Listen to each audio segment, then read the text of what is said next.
We continue to preview the 2025 college football season. Our stop today is Billings, Montana, as we get to visit with Chris Stutzriem, who is the head coach for the Rocky Mountain Battlin Bears. I love saying that, by the way, Coach. I think it just has a great ring to it.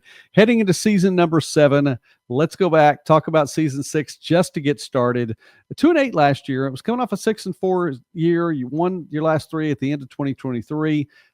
24, a little bit different. Get a win, but then a couple of one-score games, and then, 4 straight weeks against top 15 teams. It was a tough middle part of the season. Your take on 2024? Glad it's over. That's for sure. It was not up to the expectation of the players, the coaches, the administration. But I don't think it was I think it was an anomaly. I think it was something that you could come up with every excuse you want to, but we didn't play well enough. I didn't coach well enough. I didn't prepare our team well enough. And so, I love our kids. We didn't have a mass exodus after the season. We didn't have people jumping in the portal or transferring or quitting or things in that nature. So was really proud of them, and it led us into, which I think was a great offseason, winter conditioning. We signed a great recruiting class. And we just got everybody back for workouts, had our first full team workout yesterday with lifting and running and doing those things. So guys have been working really hard. It's been a great group, especially after what happened last year to springboard us into the spring. We all looked ourselves in the mirror and said, okay, what can we do better so this doesn't happen again? But hats off to the teams we played last year. That's the Frontier Conference. It doesn't matter week 1 to week 11. You're going to be playing top 10, top 15, top 5 teams. And so you better bring it every week, and you've got to have some depth. You got to be old. You got to be a little bit of everything. So we know that going into it each and every year. And we're excited to get back on the field here August 4th. Well, and that's not that far away, Coach. As of this recording, less than a month from now, It's like 4 weeks away. So I'm glad to get to visit with you today then. And before we get to August 4th, let me ask you really quickly about the spring. I want to hear how your spring went, but signing day, and I love this quote. Looking through your signees, you did well not only in the state of Montana, but in the region. And this is a great line from this. In total, Rockies football's incoming class features 9 state champions, 26 team captains, 27 all-conference or all-league honorees, 24 all-state selections, and, get this, for all you student-athlete fans, a cumulative GPA of 3.79. Coach, that's a pretty good list of players coming in, and they seem to be quality both on the field and in the classroom too. Yeah, really excited about that group. And it takes everybody. It's at smaller schools. It's not just kids coming here to, what's my NIL deal? What's my collective deal? What stadium am I playing in? From our administration to our faculty to our athletic director to our coaches, of really finding kids that, 1, want to get a great education, 2, they're outstanding people on and off the field in the classroom, and then 3, they're good football players as well. And so we try to look for a little bit of it all. We want to have that. We don't just want the good player bad in the classroom or things like that. And that scale is, there's kids that maybe aren't a 3.5 or a 4.0 that do their best in the classroom, and I'll support that and be their biggest fan. But with our coaches finding a class starting in Billings, Montana, and working our way out, really excited to have, a roster of 120, 125 kids. Really excited to have 70, 75 kids from Montana or northern Wyoming. I think you got to win your own backyard. We're not going to win on everyone. Some kids want to get out of town. Some kids want a different major than what we have, but was really excited about our coaches of bringing forth guys that I think can really come in, whether that's play right away, whether that's develop, but just be here and make sure we're doing the right things for Rocky Mountain College. So I'm really excited about the group. Absolutely. And Coach, it's nice that you say that too on all fronts. That roster or that signing class littered with Billings, Montana through there. So, backyard's important too. And I appreciate that. As we look ahead to 25, then Graydon Buell graduates, had a great career for you there in his two seasons, gets to play there. There's so much production from last season from the skill position, graduating, expending eligibility, moving on. Eric Lira, that's a place I look and go, okay, we can start right there, Coach, at least some experience, and then tell us about what might be around him, one of your better receivers from last year. Yeah, Eric's a number one type of receiver. He'll be on the other side of Darius Haskins, who played 2 games for us last year and redshirted. We were still able to redshirt him after those 2 games, but had multiple touchdown catches in 2 games. But Eric Lear, he's a transfer from Southwest Minnesota State, was with us last year. Kind of came on, week 4, week 5, week 6 of last year of really understanding everything and playing at full speed. But just a great young man, works extremely hard, and he's going to be able to take the top off, as well as Darius Haskins, who will still be a freshman next year. We're excited for him. And then got some pieces around those 2 guys, whether it's with a couple transfer guys or some freshmen that maybe redshirted for us last year. And so we'll be pretty deep. We need to find, a couple more guys that can play those 50, 60 reps a game and give us, all conference type of play at that position. We're visiting now with Coach Chris Stutzriem from Rocky Mountain College here on Midwest Sports Net. And I encourage you, please take the time to like the video and please subscribe to the channel. We enjoy talking about small college sports and more throughout the Midwest and beyond. Coach, on the defensive side of the ball, Kason Barnett, back-to-back All-American seasons. He graduates, he moves on. Obviously, that there are big shoes to fill right there, and it's one of those things that, it happens. So you appreciate the time you have with players like that. Mason Browning is back, though, to anchor that linebacker core and a captain for your team in years past. So I'd suppose that's one place to start on defense. Yeah, I think with Mason and Cade Reynolds and that group with Coach Dunning, our defensive coordinator, who also coaches our linebackers, we're going to play 5 to 6 linebackers a game. And to have, 2 of our guys in the box that were playing for us last year, but then to have 3 or 4 other guys that have had meaningful reps throughout the last year or 2 is huge. In this league, you have to be able to play.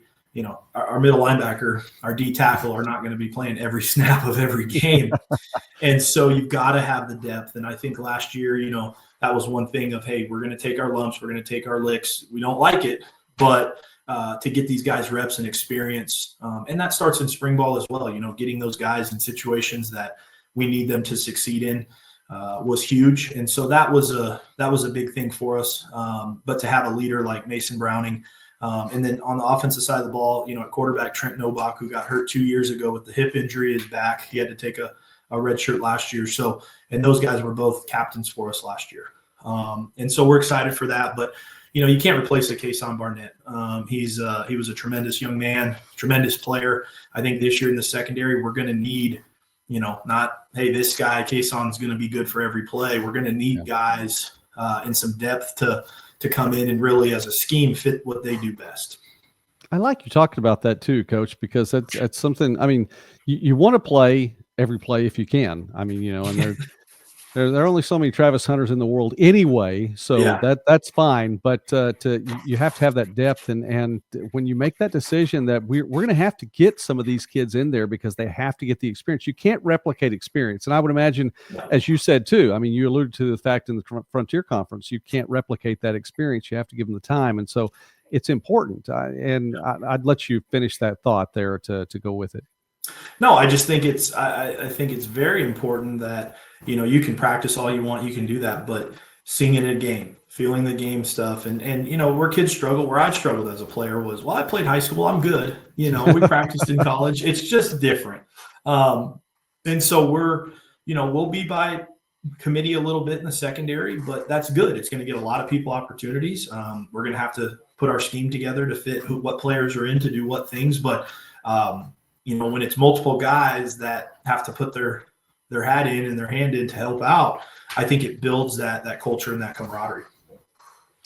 Barnett, you mentioned him, and he did a lot for the team, including return punts. So your punt returner, your punter from last year gone. You do bring Austin Drake back for an opportunity to win that kicking job again.